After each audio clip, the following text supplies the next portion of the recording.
Le grand dialogue. Le grand dialogue de l'émission de débat du studio Tamani sur votre radio. Le grand dialogue. L'insécurité grandissante dans le pays, les affrontements entre groupes armés à Kidal et la justice populaire sont entre autres sujets abordés ce soir dans le forum de la presse. Nos invités tous journalistes, Amadou Ombotimbe, journaliste indépendant, Mamadou Diadjesako d'Issax de la radio RFM, Bruno Djito Sekbeji de l'Indépendant et Yuba Konaté du Zénith Ballet. Je suis Mohamedou Touré, à la technique Salim Diouara. Le grand dialogue. Mesdames et messieurs, les attaques se sont encore multipliées cette semaine au Mali, faisant plusieurs morts. Un campement des Touaregs de la tribu des Imrades, situé à une quarantaine de kilomètres de Ménaka, a été attaqué mardi matin par des terroristes. Au moins 4 civils ont été tués, dont un enfant et des personnes âgées, indique la même source. Bruno Djité Sekbeji, qu'est-ce qui explique la recrudescence de ces attaques dans le pays? Bon, depuis un moment, ça fait déjà très longtemps, c'est une accalmie relative de temps en temps. Il y a toujours cette rivalité terrible entre le Gatia et la SEMA, donc de temps en temps, il y a des déflagrations pour soit un groupe replie et revient pour récupérer sa zone et ça dégénère. Vraiment, c'est une zone de non-droit, toute cette zone-là de Kidal vers la frontière algérienne. Je ne connais pas exactement aujourd'hui la cause qui a mis le feu aux poudres, mais c'est des rivalités terribles entre ces groupes-là. Et c'est comme ça qu'on doit assister à ça désormais. Mamadou Diadjesako, nous allons parler après des affrontements entre CMA et plateforme, mais pour le moment, qu'est-ce qui explique la recrudescence des attaques à travers le pays? Il n'y a pas de recrudescence, il faut dire que c'est la continuité. Peut-être Bruno a oublié de dire que cette crise, elle a été tout le temps globale, elle continue à être globale. Si les gens qui créent cette insécurité, c'est ce qu'on a tout le temps dit, quand chaque fois qu'il y a une crise, si la crise elle n'est pas cernée, elle devient une menace. Et quand la menace n'est pas repoussée, il y a attaque. Quand il y a attaque, il y a instabilité, il y a insécurité. Et si vous laissez des hommes et des femmes avec des armes, ils vont continuer à s'entretuer. Cela va de soi. Et on avait demandé lors de l'accord de désarmer tout le monde. Il n'y a même pas eu de cantonnement d'abord à plus forte raison de désarmer, donc ils vont continuer à s'entretuer. Désarmés, ce sont les groupes armés qui devraient être désarmés aujourd'hui. Tout le monde est armé aujourd'hui. Aujourd'hui, il paraîtrait que ce sont des terroristes qui mènent ces attaques. Oui, mais terroristes, moi je ne fais pas la différence entre terroristes et groupes armés. Ça dépend du camp qui tu te trouves, ça dépend de ton analyse. Dire que lui il est djihadiste, lui il est terroriste, toute personne qui prend une arme contre ses frères, on peut vous donner toutes sortes de qualifications. Voilà. Amadou Ombotimbe, est-ce que vous pensez que le désarmement pourrait changer la situation? Je pense que le désarmement pourrait jouer un rôle important dans la situation, mais faudrait-il que l'on sache qui va désarmer qui? Ça aussi, moi, je me pose cette question, je continue à me la poser d'ailleurs. Parce que les autorités chargées de désarmer n'arrivent pas à poser pied là où on doit désarmer. On n'arrive pas à cerner les groupes qui sont en belligérance dans cette situation. On n'arrive pas à faire la différence entre qui est terroriste, qui est groupe armé. Encore que les groupes armés ont été les premiers terroristes que nous avons connus. L'affaire d'Aguelok est un rappel, Aguelok est suffisamment un élément déterminant dans ce sens-là. Maintenant, qui est terroriste, qui ne l'est pas? Donc moi je pense que ça va être très difficile de désarmer à partir du moment où le processus a commencé. Il se bute à des réalités que nul n'ignore. Yuba Konaté, la situation se dégrade de jour en jour. Selon vous, qu'est-ce qui pourrait mettre fin à cette situation? Ok, merci de me permettre de donner mon point de vue. Moi, je pense que le désarmement est une étape, est un impératif. Il faut désarmer forcément. Et le désarmement ici concerne, comment dirais-je, les groupes qui ont la revendication politique. Dès le début du processus, ça a été clairement défini. Il s'agit des groupes qui ont la revendication politique. Puisque tout le monde, tous les acteurs sont... Vous parlez de la CMA? De la CMA, de la plateforme, tous ceux qui ont la revendication politique, nous pensons que quand nous parvenons à faire la différence avec ceux qui ont la revendication politique, ça assainit davantage le truc. C'est avec d'ailleurs ces groupes-là que nous avons le processus d'Alger et engagé. Donc, et je pense que le désarmement est clairement consigné dans le processus d'Alger.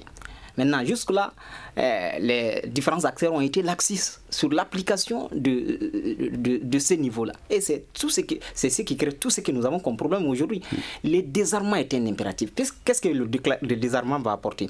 Le désarmement va permettre de comprendre, de faire la différence entre les groupes qui ont la revendication politique et les autres. Et les autres, là, c'est ensemble qu'on doit les combattre.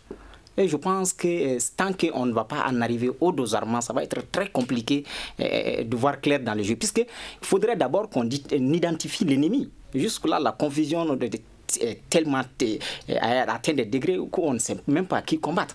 Donc moi je pense que c'est avec le désarmement qu'on va arriver à faire la différence entre les différents ennemis.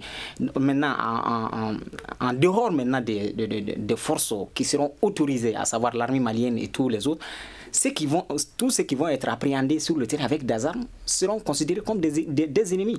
Aujourd'hui, concrètement, qu'est-ce qui empêche le désarmement, vu qu'il y a eu 2 chronogrammes qui ont été reportés? Moi, je pense que c'est simplement la volonté politique ou une certaine négligence, parce que les différents acteurs, à un moment donné, la puissance des groupes armés sur le terrain était telle que les gens ont pensé que si on arrivait politiquement, ou du moins avec des formules comme la mise en place des autorités intérimaires et autres, on allait pouvoir pousser les groupes armés au désarmement. C'était une fausse lecture. Et on voit que ces gens-là, tant qu'ils vont continuer à disposer des armes sur le terrain, les derniers affrontements entre la CMA et les Gacha en disent long sur ce processus-là. Le désarmement est un impératif. Il faut vraiment désarmer ces groupes pour qu'on puisse voir clair et, faire la différence entre les acteurs.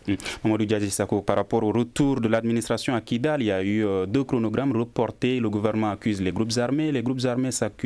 Selon vous, qu'est-ce qui empêche le processus de démarrer? Ce qui empêche, on vient de parler d'un volet très très important de l'accord, qui me paraît très important pour tout ce que nous sommes en train de vivre. Le Mali n'a pas besoin aujourd'hui de modifier sa constitution pour désarmer qui que ce soit. Le Mali n'a pas besoin de changer sa constitution pour que l'administration soit là. Notre ancienne constitution nous permet et permet à l'État d'exercer sa souveraineté un peu partout. Mais maintenant, moi ce que j'accuse, il va falloir que le gouvernement ait un courage de dire à l'ensemble de la communauté nationale et internationale. Dire que voilà, vous êtes tous chez nous. Depuis 2013, vous êtes là.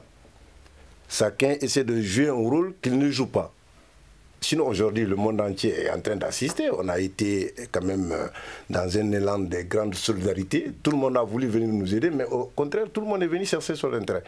Aujourd'hui, dire que l'administration malienne n'est pas à Kidal, ça c'est la faute à la communauté internationale. Nous avons connu le Serval, on a connu Barkhane, on a connu Minisma, on vient de connaître les C5. Qu'est-ce qui empêche à toutes ces puissances-là d'aider l'État malien à exercer sa souveraineté? Donc la faute revient à la communauté internationale. Vous avez poussé le Mali, vous avez cherché à tordre nos bras pour nous dire de signer un accord qui n'était pas la volonté populaire du peuple malien. Et cet accord-là est signé, sa mise en œuvre pose problème, parce qu'ils ne jouent pas leur rôle. Le gouvernement malien a fait beaucoup d'efforts sur nous. On nous a demandé de faire des choses qu'on ne voulait même pas faire. Jusqu'à présent, on continue même à nous tordre la main. Vous nous avez dit, signez un accord, on l'a signé. Faites la conférence d'entente nationale, on a eu à faire. Il faut faire ceci, il faut faire cela, jusqu'à aller, tout c'est maintenant notre raison d'être. Et ça, c'est trop demandé au peuple malien. Ça suffit. Ça suffit. Bruno Sekbedji, êtes-vous d'accord avec M. Mamadou Diadji Sako? Bon, la communauté internationale, c'est vrai, elle est actrice, déterminante dans cette crise-là. Mais moi, je crois qu'il y a d'abord la part de l'État, le premier responsable du pays. Il faut signaler quand même qu'il a laissé le temps à la crise de s'enliser. Dès qu'il est arrivé au pouvoir, même l'accord qui a été signé, l'accord préliminaire, je veux dire, de Ouaga, précisait quand même que c'est un certain timing qui devrait accélérer les choses. Donc la crise s'est enlisée, a poussé des racines au point que, pour revenir un peu au point que nous soulignons tout à l'heure, le désarmement seul ne sera pas, enfin ce sera un facteur, mais les gens ont fait des replis identitaires au point que les familles, les groupes se sont armés aussi. Ça aussi c'est un facteur déterminant.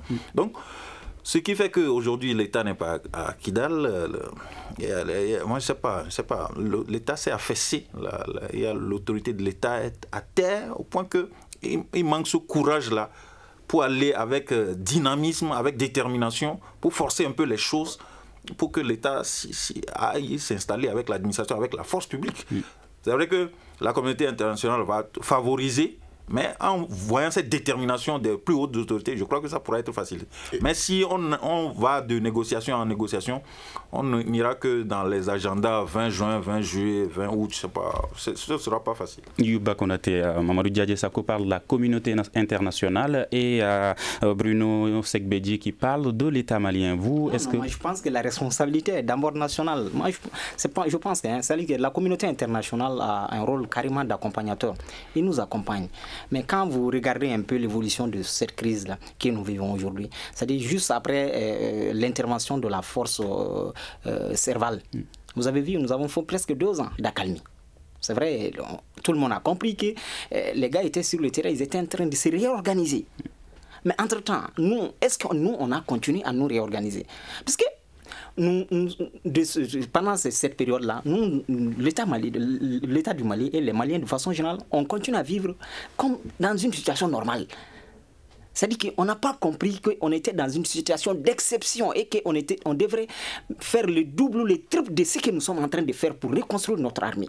C'est ce qui n'a pas, c'est ce qui a manqué. Puisque quand vous regardez, vous avez vu qu'il y a pendant les 2 ans, presque 3 ans d'accalmie, les gars étaient sur le terrain, ils étaient en train de se réorganiser parce qu'ils avaient été carrément déboussolés par l'intervention du Serval. Donc, nous, c'est cette période-là que nous, on aurait dû mettre en place, comment dirais-je, au profit pour pouvoir aussi nous réorganiser et réorganiser ardemment nos forces armées. Est-ce que Serval a été beaucoup plus efficace que Barkhane? Je pense que oui, parce que l'objectif de Serval, c'était d'éradiquer la menace immédiate qui était là, et je pense qu'elle a été éradiquée. Et donc, je pense à ce titre-là, puisque bon, maintenant, moi je pense que les gens attendent trop de Barkhane. Quand vous prenez les effectifs en présence et l'espace, vous comprenez que les gars, ils sont obligés de jouer les sapeurs-pompiers. Et moi, je pense que la responsabilité est d'abord première. Et la responsabilité première est d'abord malienne. Il faut que nous revenons, c'est-à-dire aux efforts que jusque-là nous avons refusé de faire, comprendre que notre pays est en situation de guerre et comprendre que nous n'avons d'autres alternatives que de former une armée à la hauteur de nos défis. Sans ça, on ne va pas s'en sortir, on va continuer à tourner et on s'enlise. Omotimé, où en sommes-nous avec la formation de l'armée malienne, notamment avec l'EUTM? Je crois que lors du dernier débat, on en avait parlé. L'EUTM est en train de former effectivement nos militaires, à souhait d'ailleurs. Moi, j'ai beaucoup de réserves sur l'EUTM. C'est quelque chose de très tropicalisé. Est-ce que l'impact est visible sur le terrain? Ben, l'impact n'est pas, enfin, positif, bien sûr. Positif, visible ou pas, je ne sais pas trop. Mais nous rencontrons chaque jour des défaites sur le terrain. L'armée malienne est tout le temps prise dans des embuscades. Et nous n'en sortons malheureusement que défaits, le plus souvent, avec des bilans qui sont vraiment désagréables à entendre. Franchement. À ce niveau, si vous permettez, l'état psychologique des hommes de troupes, des hommes du terrain, c'est important. Et cet état psychologique, ce n'est pas seulement la formation. On a beau leur inculquer toutes les techniques. Je reviens un peu à Yuba, la responsabilité des autorités. Lorsque les militaires sur le terrain sentent que les autorités n'ont pas cet engagement. Vous aurez la parole tout de suite. Je dis simplement que lorsque les militaires ne sentent pas l'accompagnement qu'il faut des plus hautes autorités, on a beau leur inculquer toutes les techniques. Lorsque ça pète, ils peuvent hésiter avant de se mettre. Repli stratégique. Comment pouvez-vous expliquer que dans ce pays-là, sauvé par Serval, comme Yuba le rappelait, qu'on perde du temps à acheter un avion présidentiel et avec tout ce que cela... Comment vous pouvez l'expliquer? Avec tous les derniers développements. Quand vous parlez de cet avion et ne pas avoir le courage de prendre cet avion pour aller à Kidal. Bon, ça c'est une parenthèse. Donc je disais, voilà, je donne raison carrément à chose. Parlant bien sûr de... Quand Yuba disait, se posait la question, qui combattre? La question, c'est le même questionnement que je m'étais posé au tout début, n'est-ce pas? Parce que apparemment, c'est un flou qui est organisé autour de tout ça, au point que nous ne savons pas quel est l'ennemi, quel est le vrai ennemi que nous avons. Et là, je reviens encore à ceux-là, aux acteurs de Aguelhok, entre guillemets. Je reviens aux acteurs de Aguelhok qui ont créé le désordre pour qu'on ne sache pas qui a attaqué ou qui est en conflit. Donc je ferme cette parenthèse. Parlant du retour de l'administration à Kidal, vous avez posé la question. Oui. Je disais encore sur ce même plateau que c'était du dilatoire.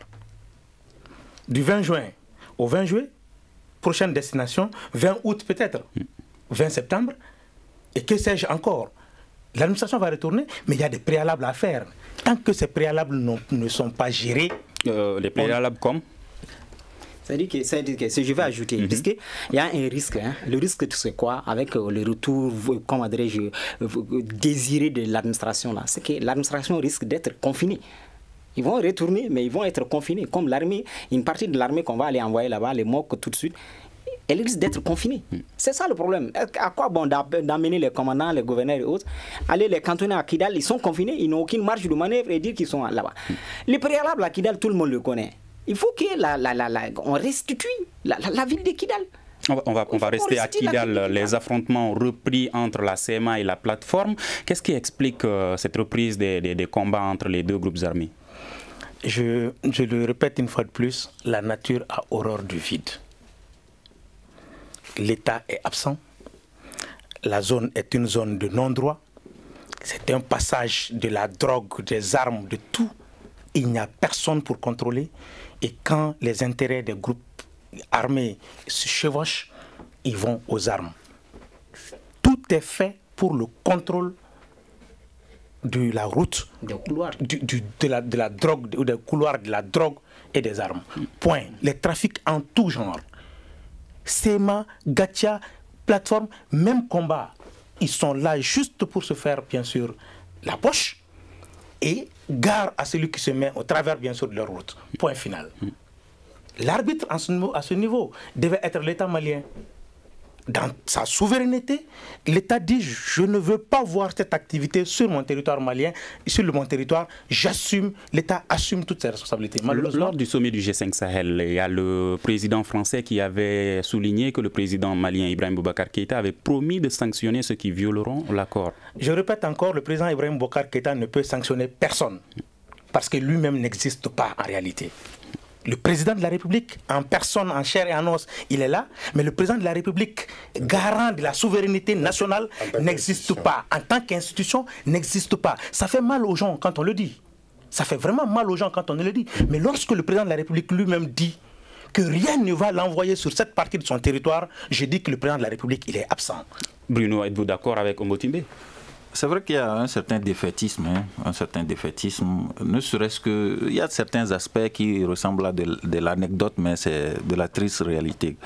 Quand il y a des déflagrations dans ces zones, censées être sur le territoire malien, et qu'on voit le chef de l'État dans un forum culturel, il faut quand même tiquer, ça tique. On se dit, voilà un pays, une zone du territoire qui petit à petit est en train d'échapper.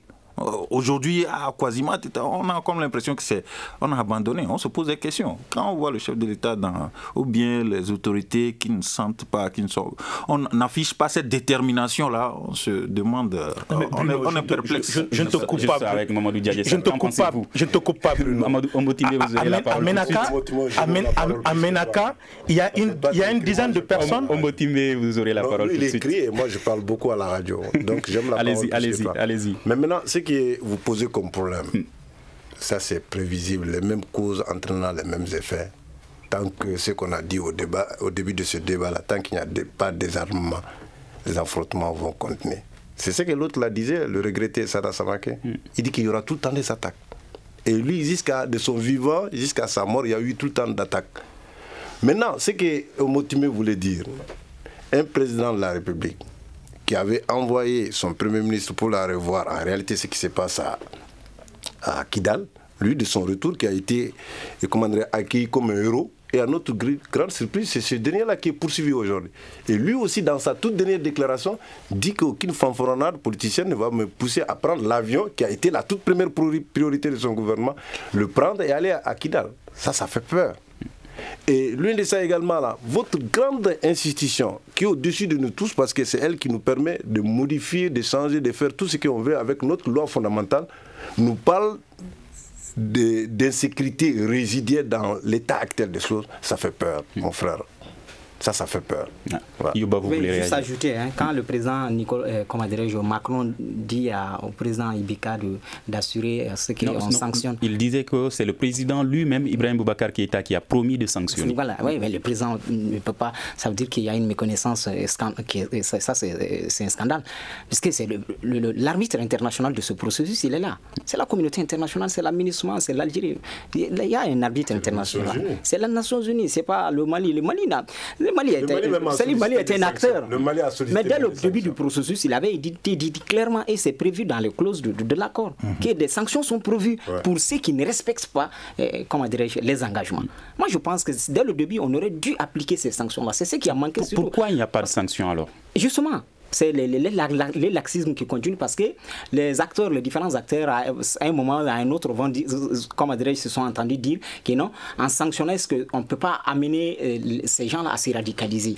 C'est la peur. À remettre en cause le processus. À remettre en cause le processus. Donc, ce qui a fait qu'on a fermé les yeux sur un certain nombre de pratiques et un certain nombre de violations qui, aujourd'hui, sont en train de créer véritablement problème. Parce que si, dès le début, on avait été, tranchant sur la question et appliqué tout de suite les sanctions, peut-être que ça aurait été mieux que ce que nous vivons aujourd'hui parce que véritablement c'est que l'option prise n'est pas en train de payer et nous sommes toujours diffus dans cette situation et je ne sais pas quand est-ce qu'on va s'en sortir. Bruno, certains observateurs pensent que par rapport aux affrontements entre CMA et Gatia, que c'est la MINUSMA qui devrait intervenir alors qu'elle ne le fait pas. On nous a toujours précisé le mandat de la MINUSMA.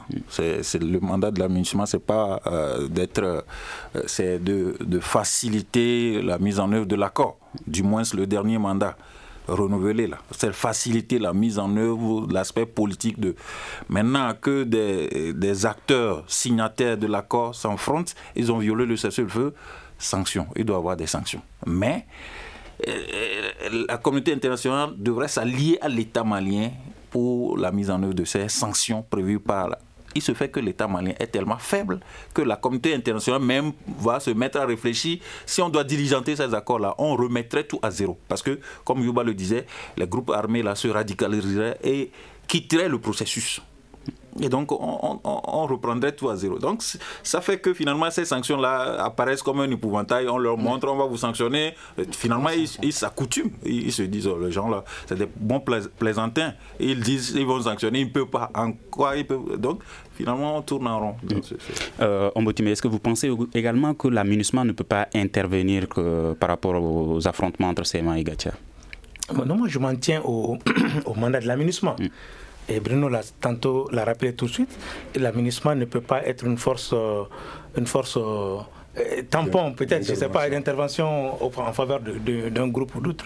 Non, elle est peut-être là pour assurer la sécurité des populations civiles et faciliter la mise en œuvre de l'accord. Moi, je m'en tiens vraiment aux missions qui lui sont assignées. Voilà. Oui, mais il faut reconnaître également que tout le monde se refuse derrière ce mandat d'accompagnement au cas où quelqu'un s'oppose à sa mise en œuvre. La MINUSMA ne devrait pas rester comme ce qu'elle est. Moi, on m'envoie une mission, il y a des obstacles sur ma mission et je dois intervenir.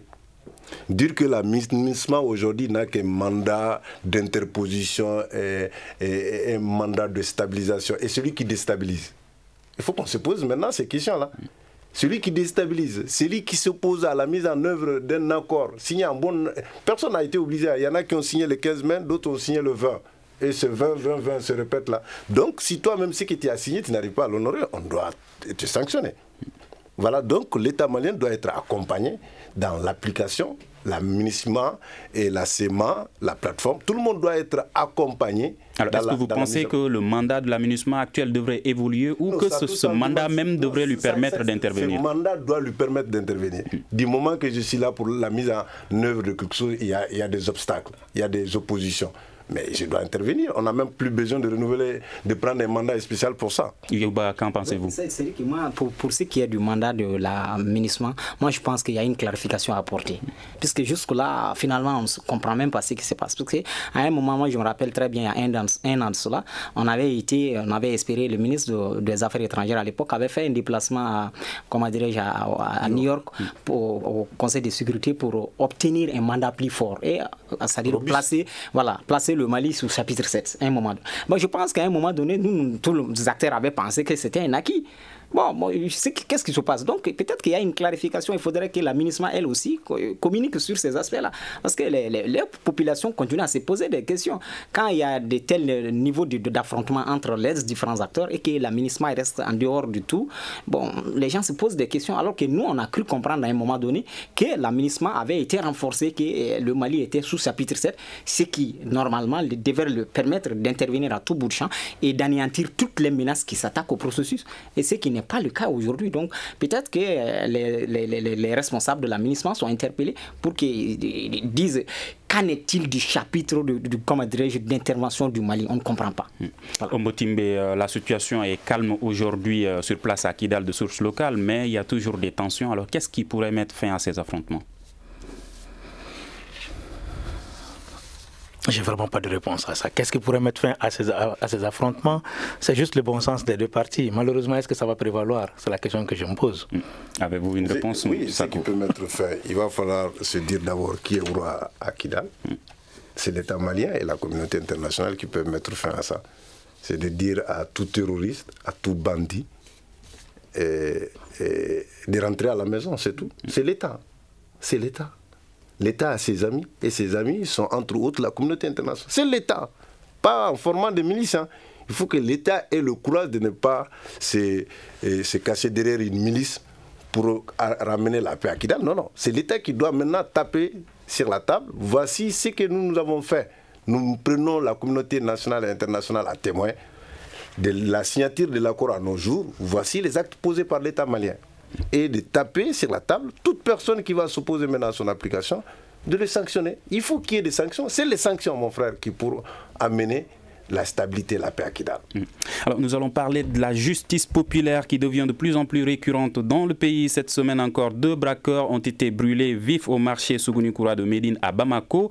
Les 2 hommes ont été interpellés par la foule après avoir tenté de braquer une agence de transfert d'argent. Les autorités ont déploré cet acte qu'elles qualifient d'inacceptable. Bruno, qu'est-ce qui explique cette recrudescence de vindicte populaire?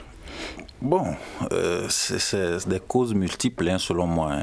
D'abord, il faut lier ça à la gouvernance du secteur de la justice.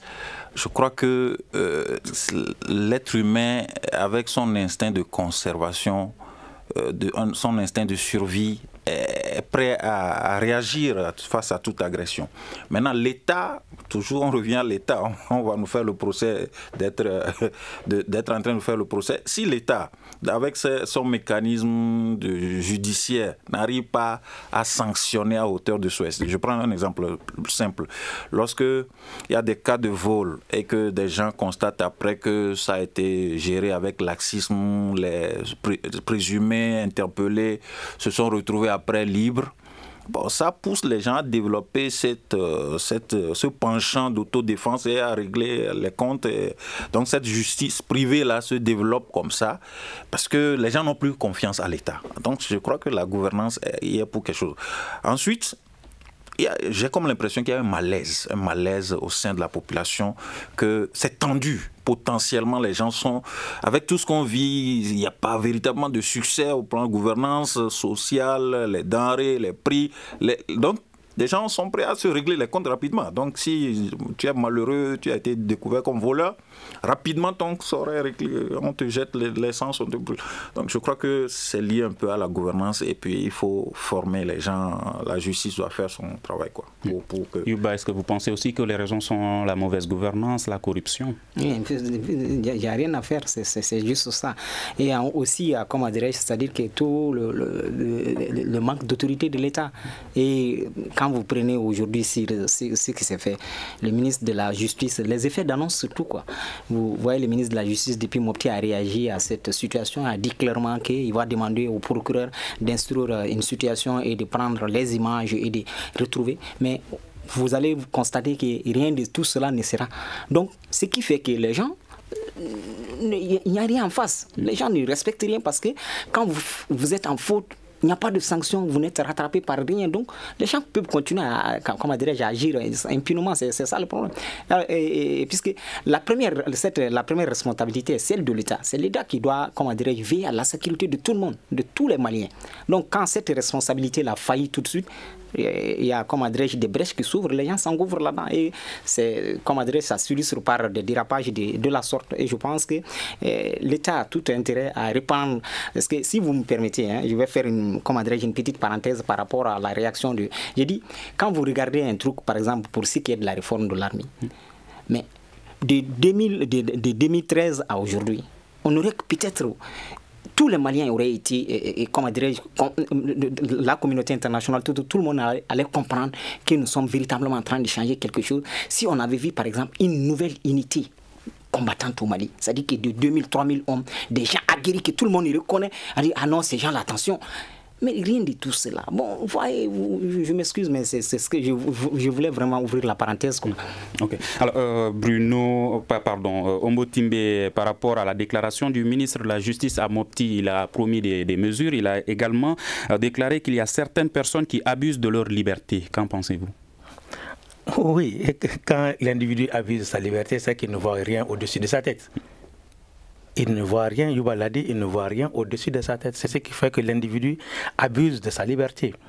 Notre liberté a des limites, elle s'arrête là où commence celle des autres. Ça, c'est très clair. Alors, nous sommes censés être régis par des textes et lois, n'est-ce pas, dans une république normale. Malheureusement, si nous nous rendons compte qu'au-dessus de notre tête, il n'existe pas ces lois, n'existent pas ces textes, ne sont pas appliqués, qu'il n'y a personne qui chose, et j'ai dit, on fera ce qu'on peut, ou ce qu'on veut. Yuba l'a dit, hein, les gens ont appréhendé des bandits qui s'apprêtaient à attaquer une institution bancaire. Mais ils savent qu'en arrêtant ces voleurs et en les remettant à la police ou à la gendarmerie, ils allaient peut-être les rencontrer le lendemain matin dans la rue. Ils ont donc jugé bon de régler leurs comptes aux deux malfrats. Certes, ce n'est pas une bonne chose. On est dans un pays où il y a la justice, entre guillemets. On aurait dû les arrêter et les mettre à la disposition de la justice. Mais si cette justice ne fait pas bien son travail, la rue fait son travail. Encore que, le ministre a dit, une commission d'enquête va être mise en place. Mais là aussi, c'est des effets d'annonce mis en place pour traquer qui? Des images? Est-ce qu'on a des caméras? Est-ce qu'on a des caméras cachées? Ou est-ce qu'on a des caméras qui sont installées dans toutes les rues de Bamako pour identifier ceux-là qui ont appréhendé ces malfrats-là? Mais c'est la justice populaire, comme vous l'avez si bien dit. C'est 2000, 3000, 4000 personnes du marché de Médine qui sont animées par leur propre survie. Parce qu'ils sont victimes eux aussi. Ils peuvent être victimes demain d'un braquage du même genre, c'est que l'on voit à longueur de journée dans les rues de Bamako, sans que l'État ne sévisse. Encore, on appelle ça de l'insécurité résiduelle. Je veux bien prêter le terme aux honorables juges de la Cour. Aux honorables juges de la Cour constitutionnelle qui disent que tout ça s'appelle de l'insécurité résiduelle. Quand l'individu qui a bavé pendant des années pour obtenir le minimum de choses de survie, qu'on lui dépossède de ce qu'il a gagné pendant 20 ans, 30 ans, et en lui tirant à bout portant, n'est-ce pas, pour lui arracher ceci, franchement c'est inconcevable. Faudrait-il que l'État s'assume pleinement et entièrement, assure la sécurité des citoyens. Et c'est un droit constitutionnel que nous réclamons, que nous revendiquons. Mamadou Diadje Sako, voilà. Même si, entre guillemets, la justice ne fait pas son travail, est-ce que la rue devrait faire sa propre justice? Je suis de tout le temps légaliste. Et il n'y a aucune justification à ça. Mais il y a une explication. les autres. Je ne veux pas revenir sur l'explication, parce que mes confrères en ont déjà parlé.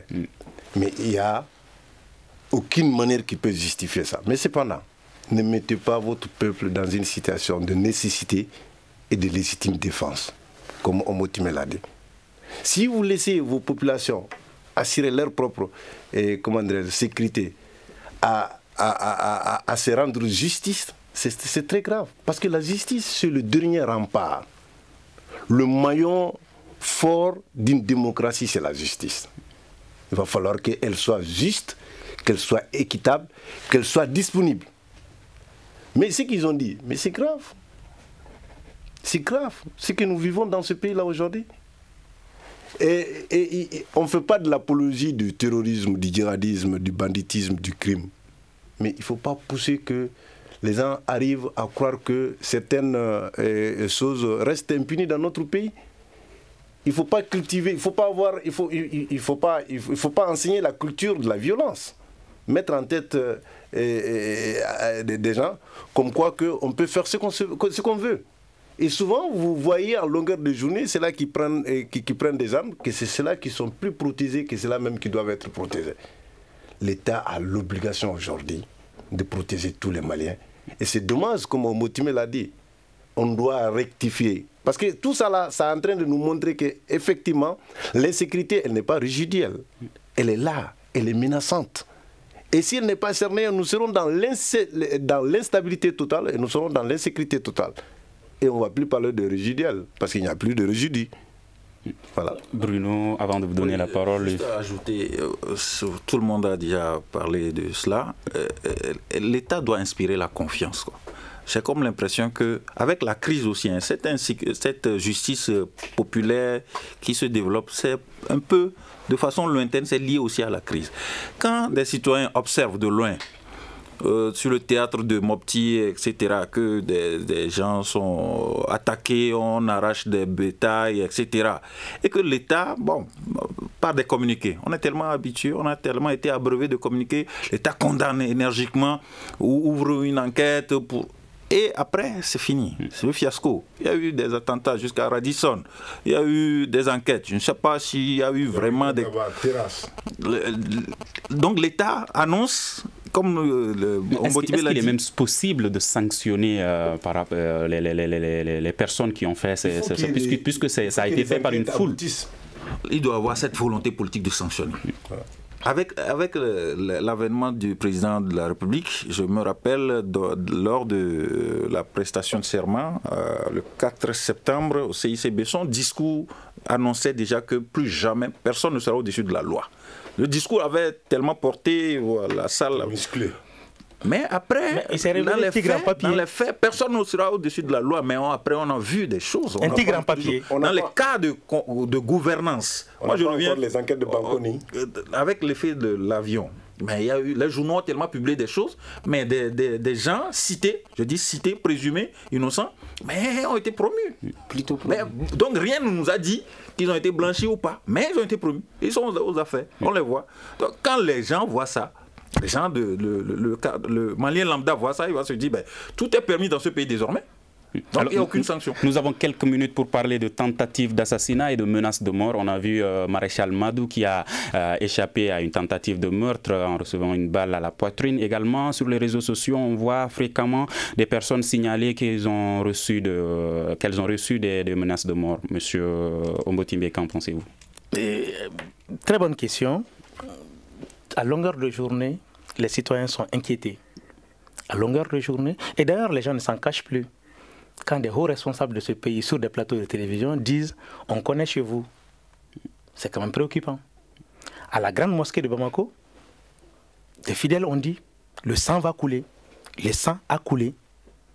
Je disais des hauts responsables de ce pays qui disent sur des plateaux de télévision « nous connaissons chez vous tous ». Je dis c'est assez préoccupant. Et ce qui est arrivé à Madou, nous le déplorons. Nous souhaitons prompt établissement à notre confrère Madou. Mais Madou ne fait qu'exprimer ce qu'il pense. Maintenant, ceux qui pensent qu'il l'exprime mal, mais il y a lieu de former Madou comme beaucoup d'autres comme nous, on va nous former. Nous souhaitons vivement que l'État mette la main à la poche et organise une formation pour nous, journalistes, pour qu'on ne dérape pas. Mais parlons-en. Ça nous rappelle encore ce qui est arrivé au Sougouni-Koura. Des gens ont volé. Au lieu de les prendre pour les mettre à la disposition de la justice, on les brûle. Quelqu'un a dénoncé la mauvaise gouvernance. Au lieu de l'interpeller, intenter une action en justice contre lui, on préfère lui envoyer des loupards pour lui tirer dessus. On est dans quel pays? Est-ce que vous pensez que ces cas sont liés? Est-ce que vous pensez que cette J'ai juste tentative pris deux d'assassinat... exemples. J'ai juste pris deux exemples simples. Hein. Des gens ont été pris en flagrant délit de vol. Ils ont été brûlés vifs par des populations furieuses. Je parlais de la tentative d'assassinat et le fait qu'il est un activiste. Mais il n'y a pas de meilleure explication que ce qu'il fait comme activité. Madou, au truc, n'avait de problème avec personne. Socialement, il n'avait de problème avec personne. Yuba, est-ce que vous pensez la même chose? Oui, non, je pense que c'est lié vraiment, véritablement à son activité. Hein. Ça, je pense que tout le monde est d'accord là-dessus. Maintenant, qui sont les acteurs? Moi, je ne saurais le dire. Mais ce que je voudrais dire aussi à ce niveau, c'est qu'on vient de franchir un autre palier. Puisque la violence et l'assassinat politique ne sont pas des instruments très utilisés au Mali. Puisque véritablement, on en voulait à la vie de Madou. Puisque quand on vous explique un peu la scène, c'est véritablement sa vie qui était... il a été sauvé par le miracle. Donc c'est un palier qui vient d'être franchi dans, comment dirais-je, le climat politique dans notre pays, et c'est déplorable parce que jusque-là, en tout cas, vous prenez toute l'histoire de notre pays, ces méthodes-là ne sont pas très souvent pratiquées ici, et ça, c'est ce qui fait que c'est inquiétant. Ensuite, je voulais ajouter que, d'autant plus que aujourd'hui, c'est vrai, il y a un vide carrément hein, par rapport à la législation sur la gestion de ces réseaux sociaux.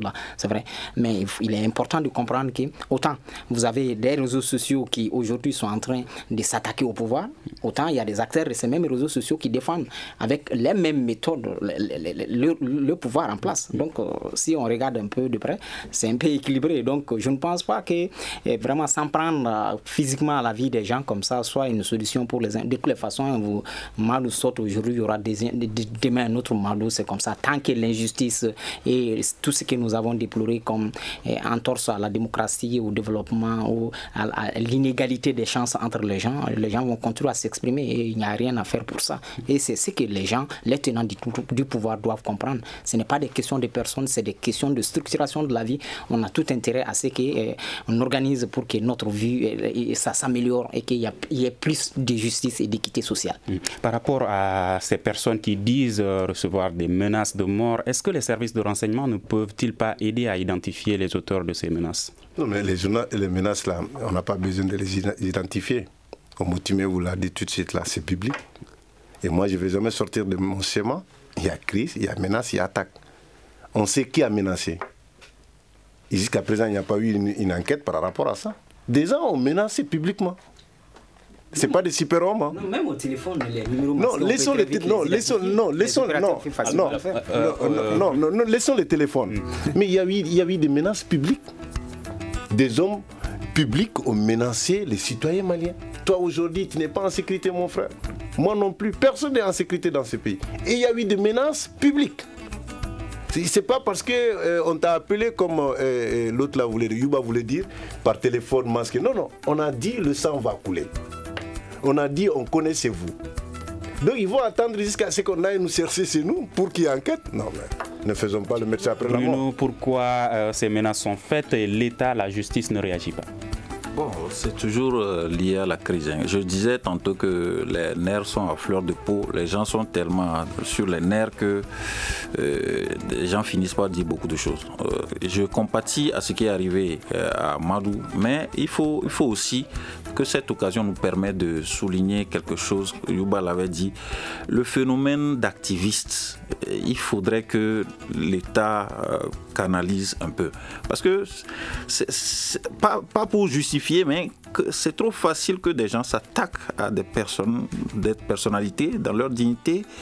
Certains vont jusqu'à dire des choses inimaginables.